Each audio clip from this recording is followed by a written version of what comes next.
España a la segunda división. Ya le meterás el palo, que ya sabemos que estás esperando. $150.000, lo mejor.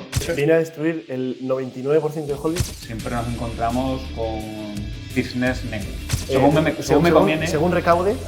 Todos viven en una simulación, todos son simulaciones por todas partes. Ya. Bueno, señores, ¿qué diríamos que es aún más importante que la fiscalidad? Hombre, Paco, pues tal y como se están poniendo las cosas, yo diría que incluso más importante que la fiscalidad es la protección patrimonial, ¿no? Al final, hay que identificar dos cosas. La fiscalidad es el hecho de que no te quiten más de lo que te corresponde, ¿no? De pagar lo que nos corresponda, estemos en España o estemos en otros sitios. Siempre cumpliendo de forma, vamos, a rajatabla la ley. Pero la protección patrimonial es que lo que ya has generado, lo que ya ha sido fiscalizado, por lo menos que no te lo quiten. Y esto para mí cobra una gran importancia. Vamos a ponernos en el caso de que quizá nosotros seamos muy jóvenes, pero quizá haya otros casos de gente que ha estado trabajando toda su vida, que ha hecho bien las cosas, que ha optimizado su fiscalidad y llegado un momento no la ha protegido. Hombre, pues corre el peligro de que se lo puedan quitar, y más, como decía al inicio, ¿no? Cómo están últimamente de agresivos los estados, ¿no? Sobre todo en la parte occidental. Entonces, me parece fundamental la protección patrimonial, y yo diría que, hombre, siempre en el punto vital de la persona. No tiene nada que ver si estás empezando, que quizá la protección, pues, ¿qué vas a proteger si todavía no has generado nada? Pero sí, sin embargo, si ya tienes un patrimonio importante o empiezas a generar unos ingresos importantes y prevés que vas a tener un patrimonio, creo que es de vital importancia la protección patrimonial. No sé qué opináis vosotros. Total, además, mientras antes se empiezan a hacer las cosas bien, más se puede optimizar. Mejor empezar a desarrollar tu estrategia de protección patrimonial antes de que tengamos un gran patrimonio en nuestra persona física, porque normalmente suele ser caro.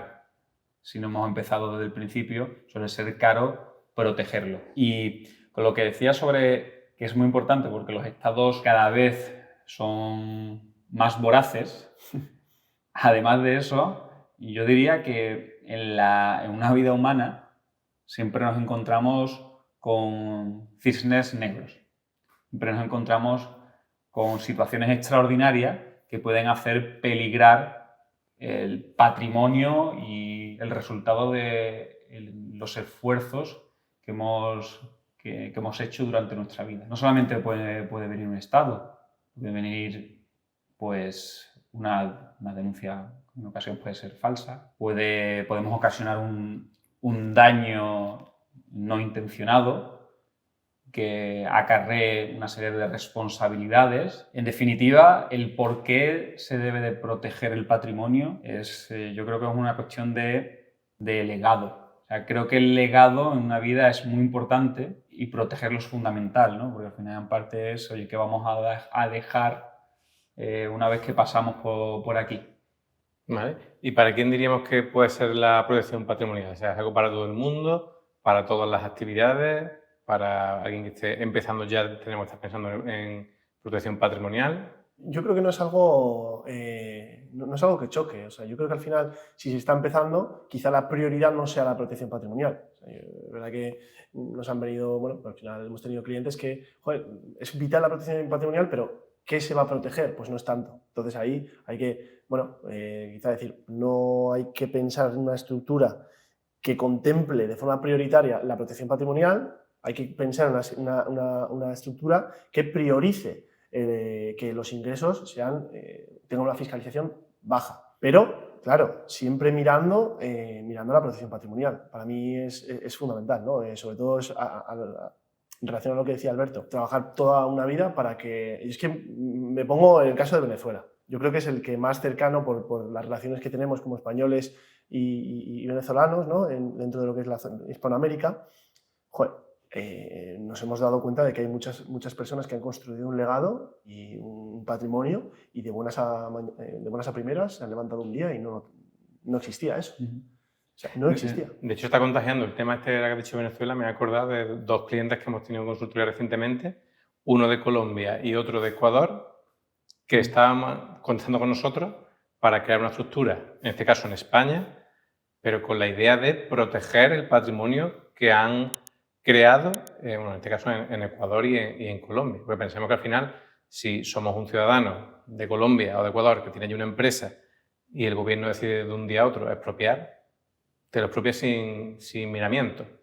Ahora, en cambio, si ese patrimonio pertenece, por ejemplo, a una empresa holding española, ya hay un conflicto entre dos países. Ya no es tan fácil de expropiar. Hay un acuerdo internacional de inversión entre España y estos países. Entonces, se meten ya en camisa de 11 varas. Con la pregunta que hacías, Paco, yo creo, y con las reflexiones que habéis hecho, creo que una persona que está ya en una posición de empezar a realizar ciertas inversiones, que pueden ser incluso de comprar un par de apartamentos, que estén en unos niveles de facturación mínimas. Por un número. Lo Mira, estamos deseando que fuera un número. Yo diría que quizás a partir de los $150.000, a lo mejor, yo ya me empezaría a plantear, oye, ¿cómo voy a comprar ese inmueble que quiero? ¿O cómo voy a comprar esas acciones? ¿O cómo voy a invertir en criptomonedas? Creo que es el momento para empezar a plantearse no solamente en qué invierto, sino en cómo lo invierto. Y claro, es decir, hemos visto casos de personas que se tiran, compran un piso que a lo mejor no lo compran en la mejor o de la mejor manera y que ven que esa inversión al final es completamente vulnerable. Entonces, claro, no solamente que sea vulnerable, es que después es más cara de protegerla. Entonces, yo creo que por aquí, claramente, sobre quién debería empezar con este tipo de estrategia de protección patrimonial también sucesoria, son personas que ya tienen capacidad para hacer una serie de inversiones mínimas, que tienen una facturación también mínima y que esperan, por supuesto, pues mantenerlas o aumentarlas. Y después también diría incluso que hay otro punto que es el tipo de sector en el que esté. No sé qué opináis aquí.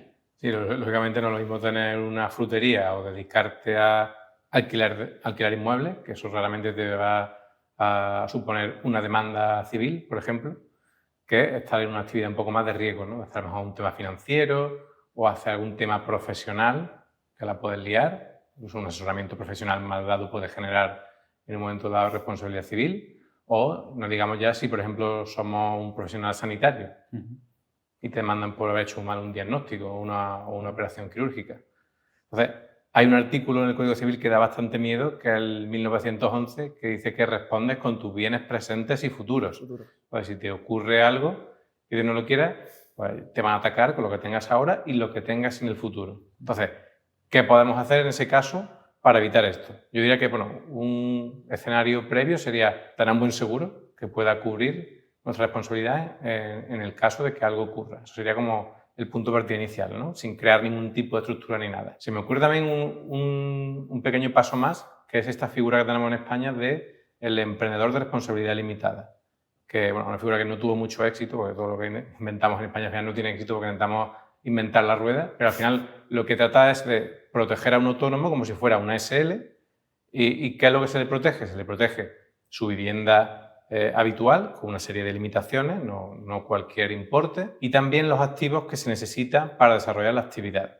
Pero para esto tiene que estar inscrito en el registro correspondiente y la parte mala es que exige la presentación anual de cuentas anuales como si fuéramos una SL al uso. Es por eso que al final mucha gente ha dicho, oye, para esto directamente me paso a tener una sociedad limitada, ¿no?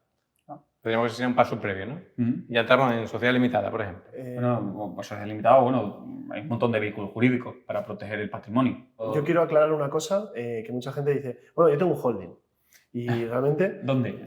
Está muy bien el holding, es decir, sí, pero está muy bien el holding, o sea, al final lo que estamos hablando es ir al caso concreto y un poco las necesidades y lo que quiere hacer el cliente, ¿no? Porque muchas cosas, en muchas ocasiones, sí, está muy bien el holding, siempre que tu idea sea vivir a largo plazo, por ejemplo, en España. Pues ahí un vehículo para proteger tu patrimonio y, digamos, desmembrarlo de tu persona física puede ser el holding. Puede ser el holding, ¿no? Pero si tu idea es no estar en España o no ser residente fiscal en España, pues, oye, no pongas el holding en España, porque vas a tener menos protección que si tienes el holding en otro sitio. Claro, porque es que el caso de España es muy paradigmático. Porque estamos en una jurisdicción donde se ha vendido que la holding, pues bueno, solo tienes que pagar se habla, ¿no?, del 1,25 y realmente... Que además el 1,25 es por la cara, porque la gente dice, solo pagas el 1,25 y es como, ¿cómo que solo? Es que ya es algo que ya ha pagado y está habiendo una doble tributación. Bueno, es verdad que dicen Que es temporal, ¿no? Que es temporal y que en principio eso va a quedar exento a partir de, no sé si era 2029 o a partir de 2030 por directiva europea. No lo sabemos todavía. No lo sabemos todavía. Eso es lo que parece, pero es que efectivamente, es que me están imponiendo, se está originando una doble imposición, que es 1,25, pero ¿por qué el 1,25? De hecho, esto ha hecho pasar a la holding de España a la segunda división. Aquí mi chascarrillo futbolístico de la semana. Porque al final, bueno, las holding en España eran bastante valoradas por la red de convenios que se podían aplicar, que ha firmado España. Pero claro, ahora si están metiendo este 1,25, ya cada nivel que tengas de holding es 1,25 más por la cara que tienes que pagar. Y te diría no solamente ese 1,25, además la inseguridad jurídica que hay detrás. Vamos, el tema de la holding. O sea, la holding viene muy bien para alguien que no se quiera ir de España. Entonces, si no te quieres ir de España y tienes una mínima sustancia, tienes un motivo económico, en fin. Estaba pensando con la sentencia que encontró ayer Marco del Supremo, que venía, ¿no?, a destruir, ¿no?, una holding que se había hecho. Viene a destruir el 99% de holdings que se han hecho en el último año. Bueno, porque era solo una actividad, quiero recordar, ¿no? Bueno, aquí al final lo que te decía la sentencia era que, bueno, lo que pasaba es que el contribuyente tenía una actividad y hace una holding por encima, ¿no? Lo que estamos habituados a ver, y además de eso elige que, bueno, constituye otra filial que era una sociedad patrimonial, pero el Supremo le viene y le tira las orejas y le dice, oye, es que esto no ha mejorado en absolutamente nada la actividad empresarial. ¿Por qué? Porque, claro, sí, está muy bien distribuir dividendos hacia el holding y que luego de ese holding, bueno, desemboquen en la sociedad patrimonial, pero todos los bienes que has comprado en la sociedad patrimonial no están afectos a la actividad. O sea, y te dicen que, bueno, esto no tiene un motivo económico válido y te lo tumban. Nada, eso es una simulación. Estaba pensando que la agencia tributaria es como Matrix. Todos viven en una simulación, todos son simulaciones por todas partes. Y aparte que realmente el espíritu no lo entiendo, porque dices, joder, que incluso aunque me digas, bueno, te puedo comprar argumentos y decir, bueno, porque no ha mejorado la actividad empresarial, ¿vale? Pero bueno, tampoco ha pasado el dinero a persona física. Quiero decir, cuando pasa a persona física ya le meterás el palo, que ya sabemos que estás esperando a meterle el hachazo fiscal en ese momento, pero que es que no se ha dado el paso, ¿no? Entonces, es una inseguridad jurídica completa. Entonces, nosotros... Aún así, es verdad que, bueno, es un vehículo jurídico muy bueno en esas circunstancias que hemos dicho. O sea, para esa persona que, oye, que no se quiere ir de España, tiene ya su familia allí, no se puede deslocalizar. Es decir, nosotros hemos constituido infinidad de holding y puede ser una muy buena manera de optimizar fiscalmente a la persona. No es la mejor de todas, pero es una muy buena y una manera también de garantizar o de tener una protección patrimonial. Es verdad que siempre expuesto a una serie, bueno, a cierta inseguridad jurídica, por eso lo recomendable es siempre hacerlo de la mano de personas que realmente conozcan la normativa. Además de la holding, en España, la holding internacional sí que puede ser una herramienta muy interesante. Ahora, aquí tenemos que tener muy bien controlado el juego de convenios. Y si se hace dentro, fuera de la Unión Europea, por el régimen FEAC, pues al final, si tenemos que hacer una reestructuración societaria, bueno, a lo mejor dentro de la Unión Europea la podemos hacer difiriendo impuestos, pero si hacemos una holding fuera, por ejemplo, en Emiratos Árabes, ya a lo mejor no. Exacto. Claro. Y después que va la exclusión de los convenios, porque muchas veces queremos hacer cosas para evitar tributar. No. Yo, de hecho, me he encontrado no una ni dos, o sea, hay muchas personas que bueno, no tienen claro si se van a ir a España o no, hacen un holding y luego el holding es desastroso dentro de la estructura porque te suma un 1,25 gratis y sin que te aporte absolutamente nada, ¿no? Cuando se podría haber ahorrado. De todas formas, llegado a este punto, ¿vosotros cuáles creéis que pueden ser instrumentos que están por encima del holding en cuanto a protección patrimonial? ¿No? Siguiendo un poquito el chascarrillo de Paco, que entiende el fútbol, que juegan en primera división. Bueno, yo ahí diría que depende. ¿No? Depende de dónde vayamos, o dónde estamos, o dónde queremos ir, y de dónde recibimos las rentas. Entonces, es verdad que hay más vehículos jurídicos más allá de la holding, o una sociedad patrimonial. Tenemos los trusts, son recomendables, sobre todo si estamos viviendo en países que tengan una tradición más, vamos a decir, anglosajona. El common law. Exactamente. Pues al final, bueno, aquí lo que estuvimos viendo es que los trusts son muy peculiares de cara a cómo los interpreta la agencia tributaria. Y es que según le interesa a la agencia tributaria, puede decidir que están o que no están, según para qué impuesto. Bueno, eso tampoco es tan peculiar. Al final, según para qué. Según me conviene. Según recaude. Pero la verdad que es una estructura relativamente barata de constituir, pero si además nosotros estamos viviendo, somos residentes fiscales en España, no nos sirve absolutamente para nada. Porque nos va a crear una inseguridad jurídica y vamos a estar expuestos a que nos venga la agencia tributaria e interprete que la transmisión que se le ha hecho al trustee ha existido o ni siquiera ha existido porque ha ido directa a los beneficiarios. Claro. Y aquí otro punto también está, ¿vale? Se habla aquí de este vehículo jurídico, pero que cambia completamente según dónde se constituye. No tiene nada que ver un trust en Islas Vírgenes que en Estados Unidos. ¿Y cómo se regula ese trust? Porque la gente dice, un trust. Dice, vale, pero el trust no es un trust y ya está. ¿El trust de dónde? Porque cada jurisdicción regula los trusts de una forma distinta y después está este convenio de La Haya que regula... lo que hace es regular el trust cuando no está establecido qué ley es la que le aplica. Y no todos los países han firmado este convenio. ¿Sabéis a qué me recuerda esto? A países de tributación territorial. Dice, no, bueno, esto es territorial y ya está. No, y ya está, no. A ver qué país y qué territorialidad tiene en cada país. Porque, como he hablado en infinidad de vídeos, cada país tiene una territorialidad distinta. Entonces, y ya está, no, nunca es y ya está. No, pero bueno, el trust puede servir en determinadas circunstancias. Volvemos a esto, al final es un traje a medida, o sea, es dependiendo de la circunstancia. Pero yo diría que hay un elemento, hay un ente, ¿no? que es el mejor de todos, ¿no? En casi la mayor parte de las ocasiones. Depende también, pero... Depende, ¿no? Pero al final, si se dan los puntos adecuados, yo creo que para mí no tiene rival, ¿no? Que es la Fundación de Interés Privado Panameño. No sé qué opináis vosotros. Y la de Liechtenstein, que es otra figura también muy buena. También. Ahí vería según el caso si interesa más una u otra y también dónde tenemos los bienes situados. Porque muchas veces nos viene gente con bienes inmuebles en España y los quiere meter a una fundación, cuidado.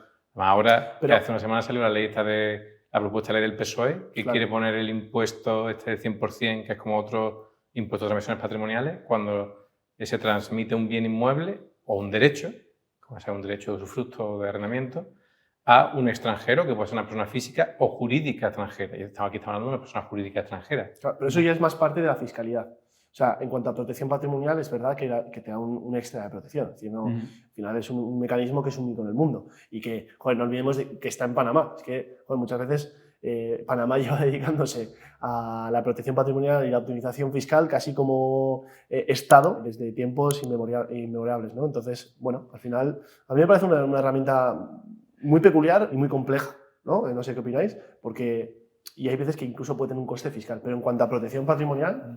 Creo que las fundaciones tienen mucho sentido, pero hay que tener muy en cuenta dónde se constituye y qué valor añadido nos da. Como tú muy bien dices, ahí en Panamá se da una serie de circunstancias que hacen que ese tipo de fundaciones sean mucho más atractivas que otras. Por ejemplo, ¿por qué una fundación en España no es tan atractiva como puede ser a lo mejor en Panamá? Por ejemplo, en España el organismo, ¿no? que es el protectorado es el mismo Estado. Entonces ocurre que una vez que nosotros aportamos un bien a una fundación en España, podemos decirlo, ese bien está abocado a pertenecer al Estado si deja de cumplir la función que ha estado destinado a esa fundación. Es verdad que puede ir a otra fundación que tenga el mismo objetivo o la misma razón de ser que la fundación que ha estado ese bien en origen. Pero al final, ese bien es un bien que va a ir destinado al Estado como tal. En cambio, eso no lo que queremos hacer es escapar del Estado. Exacto. Y le vas a hacer una fundación para aportar lo único bueno que tienen las fundaciones privadas españolas es que la deducción, ¿no? Exactamente. La deducción por donación de la ley de incentivos al mecenazgo y demás. Sí, pero bueno, es bastante descafeinada, ¿eh? Son caramelito para ahora. No nos engañemos, es que al final te dan esto y dices, joder, parece que... Pero bueno, realmente es como prácticamente todas. Al final, si queremos optimizar en España, ¿se puede optimizar? Sí. ¿Va a tener un impacto impresionante? Pues en muchos casos no. Otra cosa es que tenga a la disposición, pues eso, hacer una entidad holding, de que no pase a tu persona física, de poder crear distintas actividades económicas, de darle sustancia, pues sí. pues puede tener un impacto, pero ya os digo yo que los donativos a las fundaciones en España no son una cosa que digas, joder, me vuelvo loco. No. Claro. Y aquí hay otro punto también muy importante, que es la parte de privacidad, que no te da en absoluto una fundación española. Es que en este caso, bueno, en Panamá, verdad que han prestado mucha atención a este aspecto y, bueno, incluso hay penas de cárcel para las personas que desvelen la información de quiénes son los beneficiarios finales de la fundación. Entonces, claro, pues sí, lo hace un instrumento muy interesante. Ojo, que tiene una casuística enorme.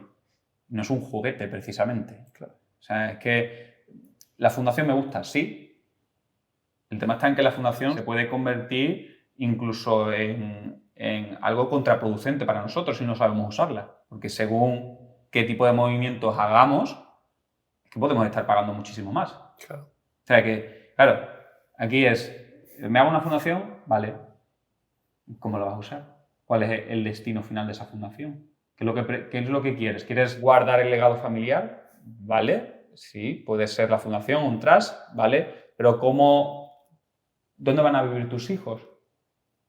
¿O dónde vas a vivir tú? Sí, no vaya a ser que a los hijos le penalice, Claro. por a lo mejor ser no residentes, Claro. y lo que se done sea, o lo que se suceda sea un bien inmueble en España, pues puede ser que ahí les penalice eso más que si aplica la ley del impuesto de sucesiones de donaciones de padres a hijos y ya está. Exacto. Claro. No, está claro que hay que ir al detalle. O sea, esto es un traje a medida, yo siempre lo digo. Y sobre todo, yo un poco por concluir, ¿no? Si estamos empezando, quizá no sea el objetivo o la prioridad la protección patrimonial. Siempre, ojo, teniéndola ahí en la recámara y contemplándola, ¿no? Y no ir dando bandazos. Pero llega un momento que sí que es muy importante. ¿Qué es lo que pasa? Que hay que tener un equilibrio, porque si llegamos al punto de, joder, me voy a retirar y he generado todo el patrimonio que tenía que generar y ahora lo quiero meter en una fundación, hombre, pues el impacto fiscal va a ser bestial dependiendo dónde estén los bienes situados y dependiendo de muchas cosas, ¿no? Entonces, por eso lo que decía Alberto, es decir, hay que ir empezando, pero teniendo en cuenta la parte fiscal, ¿no? Y aquí un punto también que yo creo que hay, y a ver vosotros qué pensáis, lo suelto aquí, que hay mucha desinformación sobre esto y que está generando unas contingencias en muchos casos que yo creo que va a acarrear incluso bancarrotas. Le va a causar la bancarrota a muchas personas. Y después vienen con la ley de segunda oportunidad y estas cosas. Exactamente. No, pero me iba a ir o sea, porque estamos hablando de vehículos jurídicos, ¿no? Que nos ofrecen esta protección patrimonial. Y aquí se habla mucho de las LLCs. Y aquí, claro, muchas personas con el hecho de tener sociedades que muchas veces se configuran como transparentes, las constituyen en estados donde los registros mercantiles son privados y ahí ya no ahí no pasa nada. Remansan ahí cantidades ingentes de dinero en ocasiones de manera inesperada, porque lo que venía siendo un hobby a lo mejor se convierte en tu actividad principal. Y bueno, nosotros nos han venido personas incluso que no dormían por la noche, porque ahora, ¿qué pasa con ese dinero remansado? Y además, en la gran mayoría de ocasiones, esos ingresos han debido de tributar en sede del socio de la LLC, y ahora aquí nos dice que eso está protegido por quién o cómo. Entonces, yo creo que no es el mejor instrumento para usarlo en una estrategia de protección patrimonial, pese a que se está vendiendo en cierta medida que es para ello. Yo creo que las LLC tendrían que venir con un manual de instrucciones, porque bueno, es verdad que son instrumentos muy baratos y que para muchas personas les puede servir. El problema es que como lo puede hacer cualquiera, pues cualquiera lo utiliza y de la forma que le parece. O sea, el problema es no usarlo bien y al final le puede aplicar la teoría del levantamiento del velo, la teoría del ego societario, ¿no? Se llamaba. Alter ego. El alter ego societario, es la que, como se llama en Estados Unidos. Pero bueno, al final la doctrina del levantamiento del velo que tenemos en España, que al final lo que viene a decir es, oye, si en realidad esto es una pantalla o un instrumento con el cual tú estás confundiendo tu patrimonio personal por una serie de actos que tú estás haciendo, como mezclar el dinero de la empresa con el tuyo, no documentar operaciones que hace el socio con la sociedad, hay una confusión patrimonial total. En definitiva, el dinero que está ahí dentro no está protegido. Yo o sea, me gusta mucho la definición de si la LLC es una extensión de ti mismo, casi como si fuese tu persona física. Estás, bueno, de alguna forma financiando tus gastos personales, es una extensión de ti mismo. Pues, hombre, ¿esto qué protección va a tener? Porque ¿cómo se lo vas a explicar a un juez? ¿No? Que al final, bueno, estás utilizándola como una mera pantalla, pero que es como si te cogieses tu dinero fiscalizado y fueses al súper a comprar, ¿no? Entonces, bueno, es importante tenerlo en cuenta. Es una estrategia cuanto menos burda. Sí. Por concluir, nos gustaría invitar a todos aquellos que estén viendo este vídeo a que, si están interesados en que revisemos su situación particular y veamos esa viabilidad de crear un vehículo de protección patrimonial, ver si es necesario y cuál sería ese mejor vehículo para su finalidad concreta y el tipo de bienes que se quieran proteger, bueno, les invitamos a que contacten con nosotros, tengamos una charla y le propongamos distintas opciones que les puedan servir. Si te ha gustado el vídeo, dale a like y no olvides suscribirte. Chao.